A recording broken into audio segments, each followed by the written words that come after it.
But আমি তোমাকে বললাম রেকর্ডিংটা বন্ধ করো। আমার এখন রেকর্ডিং বন্ধ করা হবে, তারপর বকো। বেকার বেকার কানের সামনে বকে যাচ্ছে। আমি তো দিয়ে দেবো। মানে ডক্টর অনেক কিছু বলেছেন, এমন এমন জিনিস বললো যেটা আমি মানে ভাবতে পারছি না যে হ্যাঁ আমার ওরকম হতে পারে বা হয়েছে।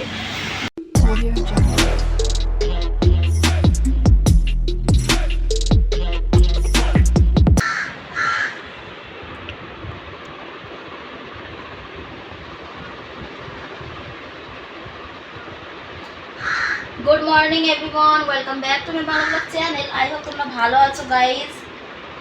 আমি তো ভালোই আছি। এবার জানি না এরপর ডক্টরের কাছে যে যাবো, রেডি হচ্ছি।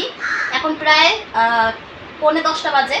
আর আজকে আমার সব কাজকর্ম হয়ে গেছে, মানে বরকে টিফিন টিফিন সব করে দিয়েছি। ও তো আজকে অফিস যাবে, আমাকে নামিয়ে দিয়ে তারপর অফিস যাবে। আগে আমরা এখন যাবো ডক্টরের কাছে, বিজ্ঞাননগর যাব। দেন তারপরে ওখান থেকে এসে আমার বরমশাই যাবে অফিসে, না জানি এখন গিয়ে কী হবে। আর রিপোর্ট কিন্তু কালকে দিয়ে দিয়েছে, রাত্রেবেলা আমাদের হোয়াটসঅ্যাপ করে দিয়েছে। বাট আমরা যেহেতু বুঝতে পারি না, দেখো ডক্টর রিপোর্টটা আমরা বুঝতে পারবো না, ওটা ডক্টরই বুঝবে। তো ওই জন্য যাচ্ছি, এখন দেখি কি হয়েছে না হয়েছে, জানি তো না। আজকে গিয়েই বুঝতে পারবো, কিছু হলে বলবে ডক্টর। তোমাদের সঙ্গে অবশ্যই শেয়ার করবো, তো তোমরা সঙ্গে থাকো, ঠিক আছে? তো আমি রেডিটা হয়ে নি তাদের করে টাটা।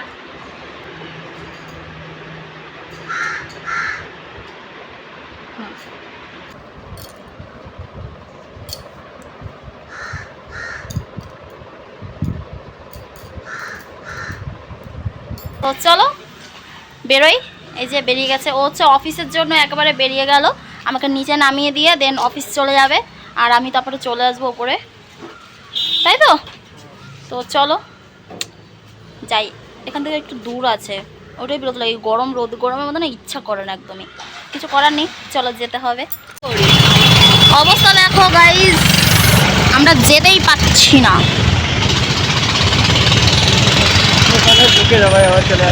কেন? হ্যাঁ আচ্ছা, ওই দেখো ওই দিক দিয়ে। ও গড গাইজ, আজকে আমরা পৌঁছাতে পারবো? আজকে আমার বড় অফিসও যেতে পারবে না মনে হয়। কি গো, তুমি তো অফিস যেতে পারবে না? এই যে এত ভিড়, আমরা এখনো এখানে দাঁড়ায় রয়েছি। দেখো গাইজ কিরকম হারে ভিড়, রাস্তার জ্যাম, তাই না? সবে আমরা একটুখানি আমাদের বাড়ির পাশে। হ্যাঁ, এই ব্রিজটায় ওঠার জন্য এতটা জ্যাম, সেই আমাদের বাড়ির ওখান থেকে জ্যাম, বাপ রে। মানে আমাদের বাড়ির একটু পাশের ওখান থেকে, এই ব্রিজটা ছোট গাইজ, ওই জন্য এতটা জ্যাম। দেখো প্রচুর ছোট, তো এই দিক দিয়ে একটা গাড়ি গেলে পাশ দিয়ে আর কোনো কিছু যেতে পারে না, যার কারণে কিন্তু এরকম অবস্থা। দেখতেই পাচ্ছ গাড়ির পাশে একদম একটুখানি জায়গায় যে, আর ওই যে হচ্ছে এসএমবিটি স্টেশন ওইখানে। আর এই দেখো ব্রিজটা, এই যে ব্রিজটার এখানে তো বাবু ফাঁকাই রয়েছে গো। হ্যাঁ, তাহলে ব্রিজের এখানে তো উপরে তো ফাঁকা, জ্যামটা হচ্ছে ওটা কোথায়? হ্যাঁ, ওইখানে সব ওই যে ইসের মতন করছে না, ওই জন্য ওরকম হচ্ছে, তাই? দেখো এখন আমার বর, এই আস্তে চালাও গাড়ি। কি রাজেশ, গাড়ি আস্তে চালাও। এত জোরে গাড়ি চালানো আমি মেনে নিতে পারছি না, আমি কখনো মেনে যাই, রাগ লাগে এত জোরে গাড়ি চালালে, আমার বিভৎস ভয় লাগে জোরে গাড়ি চালালে। আমি যখন গাড়িতে যাবো আমি খুব মানে ইয়ে করি। তোমরাই দেখো আবার জ্যাম, বাবু আজকে হচ্ছেটা কি আমাদের সাথে? এসএমবিটি স্টেশনের একটু সামনে এসে আবার জ্যাম। দেখো কত সব দাঁড়িয়ে আছে গাড়ি, দেখতেই পাচ্ছ তোমরা।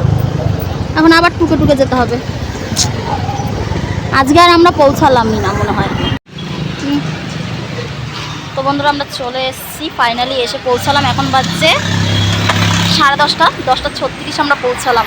এরপর ডক্টর দেখে কি বলে, রিপোর্ট দেখাতে এসেছি, যে রিপোর্টে কি বলে, মানে রিপোর্ট নিতে এসেছি। আর জিজ্ঞাসাও করবো ডক্টরকে মানে কী বলছেন রিপোর্ট দেখাতে, এমনি রিপোর্ট দেখাতে এসেছি।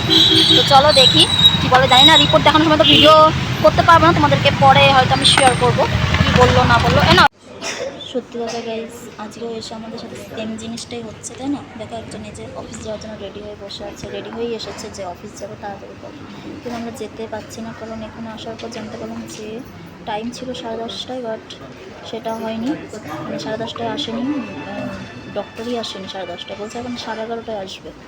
তারপর 11:30 ডক্টর আসবে। দেন আমাদের আগে আরও যারা এসেছে তাদের নাম নিয়ে নিয়েছে। আমাদের এখন 7 জনের পরে আমাদেরকে দেখবে, মানে 8 নম্বরে আমাদেরটা নিল। 7 জনের পরে দেখবে। সেটা হচ্ছে আমরা কালকে কিন্তু নাম লিখে গেছি আগে, সবার ফার্স্টে আমাদেরই নাম লেখানো আছে কালকে। বা যেহেতু আমরা অনলাইনে করেছি সেটা আর বলেনি, আমাদেরকে মেনশন করেনি যে অনলাইনে করলে হবে না, এখানে যতক্ষণ না আসবে ততক্ষণ কিন্তু ফার্স্ট হবে না। তো এটা মেনশন করাও নি আর ওরা করেও নি। তো আমরা তো ভেবেছি আমাদের প্রথমেই নাম আছে, এসে এখন এইসব শুনছি। তো খালি রিপোর্ট দেখাবো, সেই জন্য এখন আমাদেরকে 7 জনের পরে দেখাতে হবে, মানে ওয়েট করতে হবে। এখন লিটারেলি খুব রাগ লাগছে, না জানি অনেক দেরি হয়ে যাবে, আমার বড়রা অফিস যেতেও লেট হয়ে যাবে।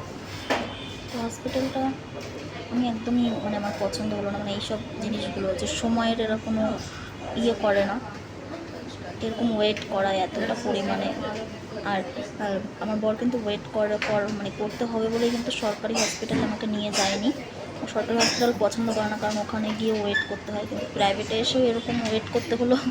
অত রেগে যাচ্ছে, কিন্তু কী করা যাবে, আমার তো ভীষণই রাগ লাগছে।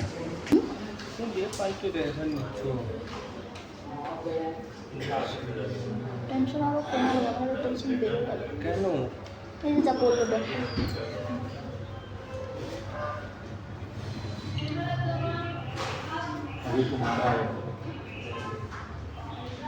কেন হলো আমার এরকম, আমরা ভাবতে পারছি না। জিজ্ঞেস করো না, ডাক্তারকে জিজ্ঞেস করতে পারতে কেন? ডক্টর তো বললো টেনশন করো, জল খাও না, ওই জন্যই হয়। টেনশন তো তোমার জন্যই বেশি করি আমি, তোমার তো ছাড়া আমার আর কিসের টেনশন আছে? কেন? তোমাকে আমি হাজারবার বারণ করেছি করবে না, করবে না, করবে না, করবে না। টেনশন তো তুমিই দাও, তুমি ছাড়া আমাকে আর পৃথিবীতে কোনো মানুষ দিতে পারে না টেনশন।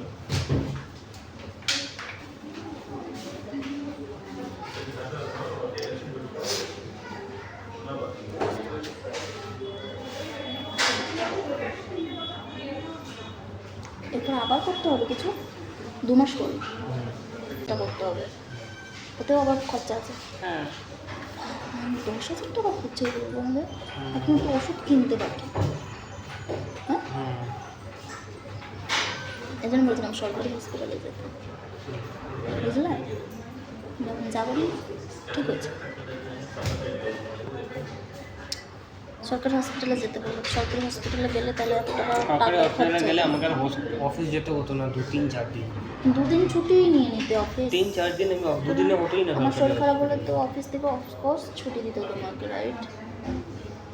শখে তো আসছি না হসপিটাল, বলো। এই যে দেখো তো এখন এই যে এত বড় বিপদটা হলো, মানে এটা যে মানে হয়েছে আমার, আমি তো বুঝতেই পারছি না, যে টেস্ট না করলে জানতেই পারতাম না। বাট আমি তোমাকে বললাম না, রেকর্ডিংটা বন্ধ করো, আমার ওখানে রেকর্ডিং বন্ধ করা আগে তারপর বকো। বেকার বেকার কানের সামনে বুকে যাচ্ছে। আমি রেতে দিয়ে দেবো, কিন্তু ব্যাপার হচ্ছে টেস্ট না করলে জানতেও পারতাম না, তাই না? এই যে আমার এভরিডে একটা শরীর খারাপ হচ্ছে, ভিতরে ভিতরে যে আমাকে এত বলে আমার শরীর খারাপ করছে, শরীর খারাপ করছে, কিন্তু আমাকে মানে আমি বলতে পারছি যে আমার হয়েছেটা কি, কিন্তু শরীর খারাপ করছে, তাই না? কিছু হয়েছে বলেই তো করছে, বলো বাবা। একটু টেস্ট করলাম বলে যে ধরাটা পড়লো।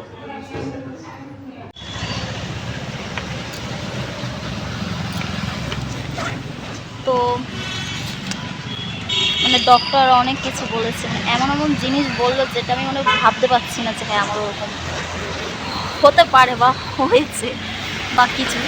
আমি হাসছি এখনও লিটারেলি, বাট বাড়িতে গিয়ে এখন 4 বোতল জল খাবো। 4 বোতল জল খাবো? 1 বোতল জল শেষ করতে হবে, আমি সেখানে 4 বোতল কী করে খাবো বাবু, বলো তো? যদি না খাও আমার আর কিছু করার নেই। তো আমি তোমাদেরকে আগেই বললাম যে ভালো মানুষকে দেখে মনে হয় না যে কী হয়েছে না হয়েছে, মানে উপর থেকে কোনো মানুষকে দেখে বোঝা যায় না যে কিছু হয়েছে বা কী হয়েছে না হয়েছে, ওই যে টেস্ট করার পরই বোঝা যায়। তো মানে রিপোর্ট দেখার পর মনটা খুবই খারাপ হয়ে গেল আরোই বেশি। যাই হোক, আমাকে টেনশন করতে সবথেকে বড় সমস্যা হচ্ছে মানুষের, যেটা হচ্ছে সেটা হচ্ছে টেনশন, যেটা আমার মধ্যে ভরে পড়ে আছে। মানে টেনশন আমার এত পরিমাণে, টেনশন এত পরিমাণে আমার ভিতরে, কাউকে বলে বোঝাতে পারবো না যে আমার ভিতরে কতটা টেনশন, শুধুমাত্র এই মানুষটার জন্য। সিরিয়াসলি এই মানুষটার জন্য আমার ভিতরে এত টেনশন। তো তুমি চেষ্টা করো না আমাকে টেনশন মুক্ত করার। হ্যাঁ কি না? ওর দায়িত্ব কিনা যে আমার টেনশন মুক্ত করা। ও তো খালি আমাকে বকা দেবে যে বেকার টেনশন করো, বেকার টেনশন করো। টেনশন হয় বাবা, টেনশন হয়। একটা স্ত্রীরই সব থেকে বেশি টেনশন হয় স্বামীর কোনো কিছু ইয়ে হলে, তাই না? তো যাই হোক, টেনশন কী আর করা যাবে। এখন দেখি, চেষ্টা করবো টেনশন যতটা কম করার। পরে তোমাদেরকে বলছি, এখন আমরা যাবো বাড়ি, কারণ অনেকটা 1টা বাজে এখন, দুপুর 1টা বাজে। আর ও যাবে এখনো অফিসে। দেখতে কি ভালো লাগছে পেয়ারাগুলো, হ্যাঁ দেখো। হ্যাঁ চলো, আমরা এই যে নিয়ে নিয়েছি, এখন যাব বাড়ি। কি গো, টাটা টাটা। চলে গেল অফিস। আর তোমাদেরকে বলি যে আমার কটা বাজে এখন। তো রুমে পৌঁছে গেলাম। এখন দেখো কটা বাজে, যে 1:09 বাজে। এত ধকল করে এসে দেখছি রুমে কারেন্ট নেই। কখন থেকে কারেন্ট নেই কি জানি। এখন আরও গরম লাগছে, মানে কি বলবো, বিভৎস হারে গরম লাগছে। আর ও তো অফিসে চলে গেল। কি করে যাবে, অফিস তো যেতে হবে, কিন্তু অনেক বেজে গেছে। তো চলো এখন টাটা। ও আমার প্রেসক্রিপশনটা নিয়ে গেছে, মেডিসিন নিয়ে আসবে। আজকে মেডিসিন দিয়েছে, ওখান থেকে আমরা আনিনি, ও বাইরে থেকে নেবে মেডিসিনটা। আজকেও আমাদের 2000 টাকা খরচা হলো। তো মেডিসিন আনবে রাত্রেবেলা। বললো আমি নিয়ে যাই, মেডিসিন নিয়ে চলে আসবো রাত্রেবেলা। তোমার রাত্রেবেলা মেডিসিন নিয়ে আসবে। তো তোমাদেরকে পরে শেয়ার করছি যে কি খবর দিল। খুবই খারাপ, একটু খারাপ খবর। তো তোমাদের সঙ্গে শেয়ার করছি একটু পরে। আমি একটুখানি হাঁপিয়ে গেছি না প্রচণ্ড, দেখো ঘামিয়ে গেছি পুরো। চলো আমগুলোকে এখন একটু ইয়েতে চুবড়িতে ঢেলে রাখবো। পেয়ারাও এনেছি, আমও এনেছি। আম হচ্ছে 80 টাকা কেজি। চলো এগুলো ঢেলে নিই। আটবে নাকি কী জানি। এখানে 1 কেজি আম আছে। ওনাকে বললাম এত দিও না, তাও দেখো, তা সত্যি তাই। কিন্তু এই আমগুলো দেখো আমি বেঁচেছিলাম, এগুলো ভালো ছিল। উনি না টকটক করে ভরে ভরে সাইড ভরে দিয়েছিল ব্যাগে। যাই হোক, গন্ধ হেবি সুন্দর, বাট না আমি তো আম একদম পছন্দ করি না। আল্লাহ তো হবে না। পেয়ারা যে এনেছি, পেয়ারা এখানে পেয়ারা হচ্ছে 100 টাকা কেজি। এখানে হচ্ছে হাফ কেজি আছে 50 টাকার। এই 3টে পেয়ারা দাম।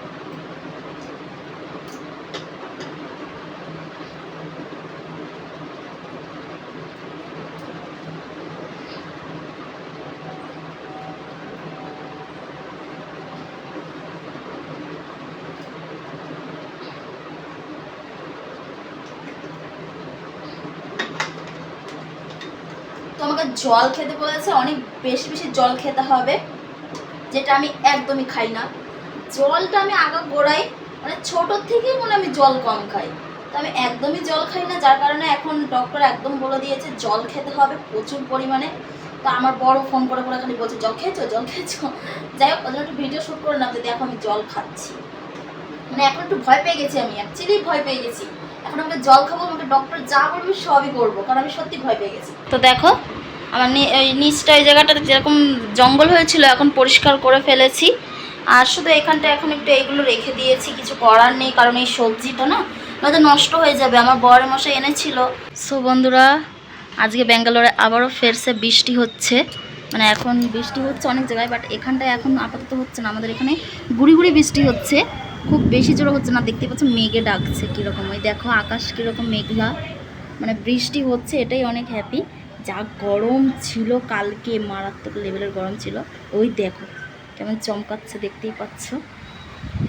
এখন বৃষ্টিটা হচ্ছে আর ঠান্ডা হাওয়াও আসছে, দারুণ সুন্দর হাওয়া আসছে। বৃষ্টি হচ্ছে ফাইনালি আবারও সেকেন্ড টাইম ব্যাঙ্গালোরে। ও মাই গড, ফাইনালি আমি তোমাদেরকে যে দেখাতে পাচ্ছি। এই দেখো কীরকম বৃষ্টি হচ্ছে, তারাও তোমাদেরকে দেখাই লাইটটা জেলে বাইরে। দেখো দেখো বৃষ্টি, আবারও বৃষ্টি ব্যাঙ্গালোরে। ও মাই গড গাইস, প্রচণ্ড বৃষ্টি। আর বৃষ্টিতে দেখো কত সুন্দর লাগছে, হ্যাঁ না? আর আমার ভয়ও করছে জানো তো, কিন্তু আজকে বেশি বৃষ্টি হচ্ছে না, একদম অল্প অল্প বৃষ্টি হচ্ছে, কিন্তু মেঘে ডাকছে প্রচণ্ড, দেখতেই পাচ্ছ। ও গড, আর এটাও আমার খালি নড়ে। ওয়াও, ফাইনালি আবারও একবার বৃষ্টি। বন্ধুরা, যখনই বৃষ্টি হয় আমি একা থাকি, আমাকে যে কি ভয় করছে।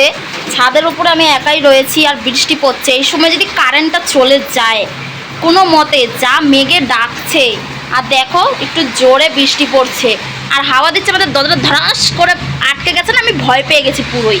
আর এদিকে আমি রান্নার প্রিপারেশন করছি, কারণ এই যে যা বৃষ্টি শুরু হয়েছে, এখন যদি কারেন্ট চলে যায় তাহলে তো আর রান্না করতে পারবো না। তারপর দিদি আসছে আমার, বাট এখন আসতে পারবে না। ওরে বাবা, দেখেছো?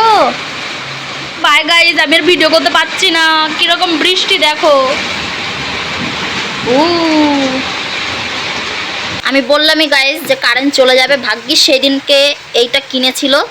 দেখো, ভাগ্যিস আমার বর সেদিনকে বৃষ্টিতেই আমার বর এই জিনিসটা কিনেছিল, তাই আজকে আমি একটু এই যে স্বস্তি পেলাম। দেখো কীরকম হারে বৃষ্টি পড়ছে আর কারেন্টও চলে গেছে বন্ধুরা। আমাকে তো খুব ভয় করছে, দরজাটা লাগিয়ে দেবো, কারণ পুরো ঘর অবধি জল চলে আসছে। দেখো পুরো ঘরে দেখো জল পড়ছে, ভাবছি ওইটাকে লাগিয়ে দেবো। আর বাইরে দেখতে পাচ্ছ ঘুটঘুটে অন্ধকার, বৃষ্টি পড়ছে যেহেতু, তাই চলো এটাকে লাগিয়ে দিই আমি এবার। এই দেখো দরজাটা লাগিয়ে দিলাম, কারণ দেখো পুরো ভিজে গেছে। এই যে এই দেখো পুরো জল দেখো, এই যে পুরো জল ঘরের ভিতরে। যাই হোক, আমি বুঝতে পারিনি এত জল ঢুকে যাবে, অবশ্য কোনো অসুবিধা নেই।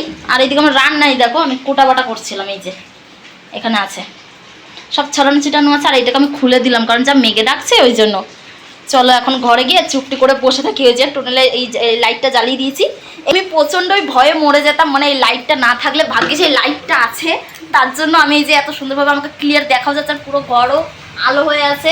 আর আমি সন্ধ্যাও দিয়ে দিয়েছি, ওখানে প্রদীপও জ্বলছে। ঘরটা খালি আটকে দিলাম, কারণ নয়তো মানে বৃষ্টির জল পুরো ঘর অবধি চলে আসছে, ওই কারণে আটকে দিলাম। আর এখন ঘরের ভিতরে আমি একা আছি, আমাকে একটু একটু ভয় করছে গাইস। ও মাই গড, বাইরে প্রচুর বৃষ্টি হচ্ছে। আমার বরকে বললাম একটু আগে যে তুমি মেঘ করেছে বাইরে পৌঁছো না, তুমি একটু তাড়াতাড়ি চলে এসো, ঠিক আছে? যেহেতু আমি একা রয়েছি, আর আমি ভয় পাই একা। রাত্রেবেলা বৃষ্টি হচ্ছে, কারেন্ট নেই, অন্ধকার, একেবারে ছাদের ওপরে, ভয় লাগবে না? যে কোনো মানুষের ভয় লাগবে। তো আর আমার এমনিও ভয় একটু বেশি। আজকে ভাগ্যিস এই লাইটটা ছিল বলে আজকে আমি হয়তো আমার ভয়টা তাও একটু কম লাগছে। বাট যদি এখন অন্ধকার থাকতো তাহলে আমার কি হতো? আমি তো সেটাই ভাবছি, যে যদি অন্ধকার থাকতো তাহলে কীটা হতো। বন্ধুরা ঠান্ডা হয়ে গেছে, ই বাবা আমি খেয়ালই করিনি। এই দেখো বিছানা সব ভিজে গেছে, বালিশ ভিজে গেছে পুরো। ই বাবা আমার, এই দেখো, হায় মাইক ফাইক সব ভিজে গেছে। এই দেখো বিছানা পুরোই ভিজে গেছে। এ বাবা, এই জানলা এই যে আটকায়নি, আমি বুঝতে পারিনি একদমই। আর এখন আটকে কি হবে? এখন তো বৃষ্টি কমেই গেছে, দেখো পুরো জল। আরে আমার বড় দিকে বেরিয়ে গেছে অফিস থেকে, বাট এদিকে আমার কি হয়ে গেল? সর্বনাশ হয়ে গেল, সর্বনাশ। এখন আমার বর ফোন করেছিল, এখানে বৃষ্টিটা কমলো, আমার বরের অফিসের ওখানে নাকি বৃষ্টি নেমেছে। যখন বললো বেরোচ্ছি তখন ওখানে বৃষ্টি কমে গেছিলো, এখন আবার বলছে ফোন করে যে ওখানে বৃষ্টি নেমেছে। আর আমাদের এখানে এখন আবার থেমে গেছে বৃষ্টি। মানে কি হচ্ছে, এখানে থামছে ওখানে শুরু হচ্ছে, ওখানে শুরু হচ্ছে তো এখানে থামছে। তো কারেন্ট এখন আসেনি। আর আমার দেখো বালিশ পুরোই ভিজে গেছে, তোমাদেরকে দেখাই কি হলো বলো। দেখো পুরো ভিজে গেছে, এই যে বালিশ, তোমরা দেখতেই পাচ্ছ পুরো বালিশটা ভিজে গেছে। এ বাবা, আর যেহেতু তুলো না, দেখো স্পঞ্জ না, পুরো জলটা টেনে নিয়েছে। দেখো কেমন জল, দেখো মানে অনেকক্ষণ থেকে বৃষ্টি পড়ছে যখন থেকে, তখন থেকে জানো না, একদম আমি খেয়াল করিনি গো, একদম আমার মনেই নেই। তো বন্ধুরা কারেন্টে এলো সবে, তো চলো আমি আমার রান্না স্টার্ট করি। আর এইখানটা জায়গাটাকে তার আগে পরিষ্কার করতে হবে। দেখো একদম অলরেডি শুকিয়েও গেছে। চলো জায়গাটাকে পরিষ্কার করে নিই, তারপরে আমি রান্নাঘরে চলে যাই, রান্নাটা বসাই। তো চলে এসেছে অফিস থেকে বাড়ি। আমি এখনো বলিনি যে কি হয়েছে না, না রিপোর্ট ভালো খারাপ মিশিয়ে আছে। যেটা এক্সপেক্ট করিনি সেই জিনিসটা হয়েছে, তাই না? কি গো, তুমি ভাবতে পেরেছো যে এটা হবে? হ্যাঁ ভেবেছো হতে পারে? কি করে? কই তুমি তো কখনো আমাকে বলনি। আমার হচ্ছে পিৎজা, বার্গার, তারপরে কেএফসি চিকেন, তারপরে যত রাজ্যের ফ্যাট জিনিস আমার খাওয়া বারণ আছে। হ্যাঁ আলু খাবো না। দিয়েছে তো, ওটার মধ্যে কি আছে সেটাই আমি জানি না। কোথায় বলো তো? তো আমার সমস্ত কিছু খাবার দাবার কিন্তু স্টপ, মানে এইসব হচ্ছে খাওয়া চলবে না। তুই সত্যি তো, তোর কি সবসময় ব্যাগে ভরা থাকে জ্যাকেট? হ্যাঁ অফিসে রাখি না। আচ্ছা তাই আমি বলছি, মানে বুঝতে পারছি না দিদি যে আজকে বৃষ্টি হবে। আমার দিদি এসছে, এই দেখো আমাদের বাড়িতে এখন, আর আমার ওদের রান্না এখনো হয়নি, হচ্ছেই।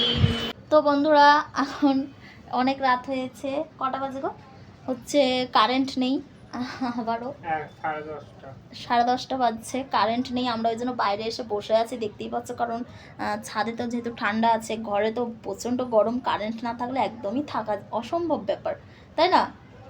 তো এটাই, ওই জন্য একটু বাইরে এসে বসলাম। আর ওই যে লাইটটা ওইখানে রেখেছে, ওর নাকি চোখে লাগছে লাইটটা, ওই জন্য।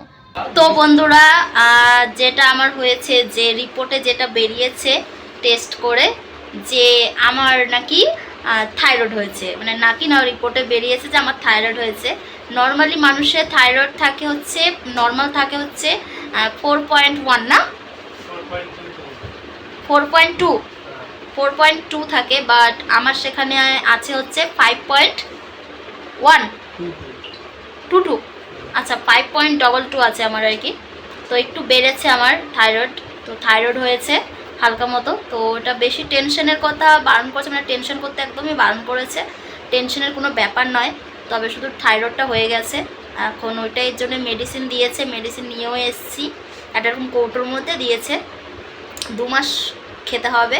দেন 2 মাস পর আবার চেক আপে যাবো, আবার হয়তো টেস্ট দেবে যে নর্মাল হয়েছে কি না। শুধু আমাকে যেটা বলেছে ডক্টর, যে তুমি টেনশন প্রচুর বেশি করো আর জল খেতে হবে, তুমি জল খাও না। তো উনি দেখে বললো এটাই। আমাদের মানুষদের সব থেকে বড় রোগ হচ্ছে টেনশন। টেনশন থেকে বহুত মারাত্মক মারাত্মক রোগ হয়ে যেতে পারে, যেটা আমার হয়েছে। থাইরয়েড হওয়ার আমার কিন্তু কোনো ইয়ে নেই, মাত্র 50 কেজি ওয়েট আমার, বেশি ওয়েটও না, কিন্তু আমি মোটাও হইনি, কিছুই হয়নি। আমার আরও 53 কেজি হয়েছিল, সেখান থেকে 2 কেজি আরও কমে গেছে, বাট তবুও থাইরয়েড ধরা পড়েছে আমার। বুঝতে পেরেছো তো? তো ওইগুলো টেনশনের কারণে হয়েছে, এইসব হাবি যাবে, এইসব আরও কিছু প্রবলেম আছে, যেটা তোমরা হয়তো বুঝতে পারবে। ওটা মহিলাদের সমস্যা অনেক রকমের, তো সেই সমস্যার কারণে হয়েছে। যাই হোক, এইসব সমস্যাগুলো আশা করছি খুব তাড়াতাড়ি শীঘ্রই আমি সুস্থ হয়ে যাব। এমনি কোনো অসুবিধা তো হচ্ছে না, শুধু আমাকে একটু নিয়ম মেনে চলতে হবে, খাওয়া দাওয়া একটু কন্ট্রোল করতে হবে, সব ফুচকা মোমো এইসব বাদ দিতে হবে আমাকে। শুধু এখন নর্মাল আমাকে একটা ডায়েট চার্ট দিয়েছে, ওইটা ফলো করতে বলেছে, আর টেনশন করতে বারণ করেছে, ফোন কম ঘাঁটতে বলেছে। চলো tata, bye bye, good night guys, দেখা হচ্ছে নেক্সট ব্লগে, টাটা।